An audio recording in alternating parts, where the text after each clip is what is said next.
नाज़रीन आपको बताएं, सेनेटर ऑफ इंफॉर्मेशन टेक्नोलॉजी के CEO अमार जाफरी प्रेस कॉन्फ्रेंस कर रहे हैं। आइए आपको अपने रास लिए चलते हैं। लेते हैं कि आप चले जाएं, अगर मेरी बात गलत है तो मैं फिर दोबारा मीडिया करने के लिए तैयार हूँ। हमारे मुल्क में डाटा कलेक्शन ऐसा नहीं हो रहा। हमारे मुल्क में सेंसस झगड़े में पड़ जाता है का एक सेंसस होता है, उसके बाद 2 साल से बहस होती है कि ये सही हुआ ये नहीं सही हुआ। ये हमारे माशरे की फॉल्ट लाइन्स हैं। अगर आपने आज इन फॉल्ट लाइन्स को ख़त्म ना किया, मैं रिपीट कर रहा हूँ अपनी बात, तो 2030 तक दुनिया 2 हिस्सों में बंटने वाली है। एक वो मालिक होंगे जो वहाँ से आगे जाएंगे और एक वो होंगे जो वहाँ से पीछे जाएंगे। मेरी ऑब्जर्वेशन के मुताबिक इस वक्त हम उन ममालिक में शामिल जो पीछे जाएंगे। आज भी हमारे पास 6 साल हैं, आज भी जब मैं आपसे बात कर रहा हूँ 2030 के अंदर, बल्कि अब तो 5 रह जाएंगे जब 25 शुरू होगा। तो मैं समझता हूँ कि हमें आज से काम शुरू करना चाहिए। इसके लिए जिस तरह मैंने आपको बताया, 12 अगस्त को हम पाक चाइना सेंटर के अंदर एक कॉन्फ्रेंस कर रहे हैं जिसका फोकस ये है। इस कॉन्फ्रेंस का उन्वान है यूज़ ऑफ इमर्जिंग टेक्नोलॉजीज़। मैं रिपीट कर रहा हूँ, use of emerging technologies for sustainable cyber secure Pakistan vision 2030। मैंने 50 साल काम किया इस मुल्क के अंदर, इसी मुल्क में पैदा हुआ हूँ। अपने 50 साल के तजर्बे में, जिसमें ये किसी कंपनी का नाम नहीं है मेरी, ये पूरे मुल्क की ज़िम्मेदारी है। मैं हमेशा कहता हूँ जाके कि गवर्नमेंट की भी ज़िम्मेदारी है डिजिटल पाकिस्तान, एक गांव की भी ज़िम्मेदारी है डिजिटल पाकिस्तान, क्योंकि वो चीज़ों को ट्रांसफॉर्म कर रहा है। आखिरी बात मैं करूँगा, फिर मैं आपके सवालों के जवाब देने को तैयार होऊंगा। ये शेयर रिस्पॉन्सिबिलिटी है। मैं रिपीट कर रहा हूँ, इसमें 3 चीज़ें हैं, साइबर सिक्योरिटी और साइबर क्राइम। साइबर क्राइम पीका ले आए, ETO ले आए, जो मर्जी ले आए, जिस महकमे ने कॉग्निजेंस लेनी है वो अपना काम करे।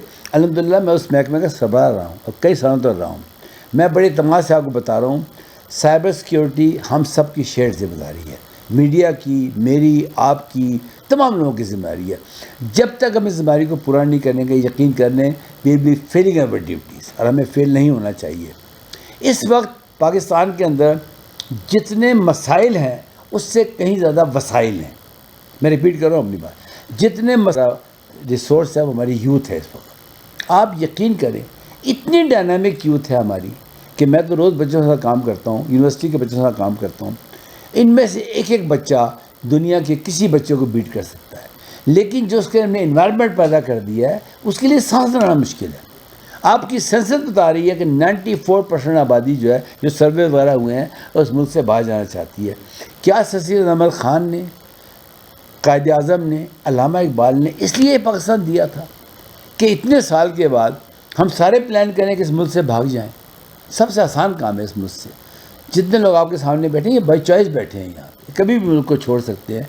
तो खुदा के लिए वो लोग जो बाई चॉइस बैठे हैं यहाँ पे, उनको इतना परेशान ना करें कि वो इस मुल्क को छोड़ने मजबूर हो जाएं।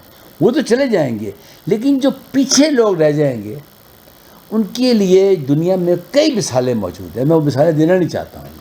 और जिस तरीके से हम इस वक्त जा रहे हैं, सड़कों पे जो कुछ हो रहा है, मैं बहस में नहीं पढ़ता हूँ इस बहस के, ना ही मेरा फील्ड है। मैं ये समझता हूँ कि जब तक हम एक होशमंद कौम के तौर पे, एक बाइज़्ज़त कौम के तौर पे, बावकार कौम के तौर पे आगे नहीं आएंगे, इंशाअल्लाह ताला 14 अगस्त को इसी कमरे में, 12 को हम फिज़िकली करेंगे, यहाँ पे 14 अगस्त को सुबह 9 बजे से लेके रात 9 बजे तक हम पूरा एक हाइब्रिड प्रोग्राम करेंगे। 12 घंटे वो प्रोग्राम होगा। उसमें हम तमाम सूबों को ले रहे हैं, उन सूबों के उस टाइम स्लैब में उनके डिस्ट्रिक्ट्स को ले रहे हैं, उनके डिप्टी कमिश्नर्स को, उनके इदारों के लोगों को ले रहे हैं, NGOs को ले रहे हैं, और हम बाहर के मुल्कों से भी लोग ले रहे हैं, कनाडा से, अमेरिका से, ऑस्ट्रेलिया से लोगों को ले रहे हैं।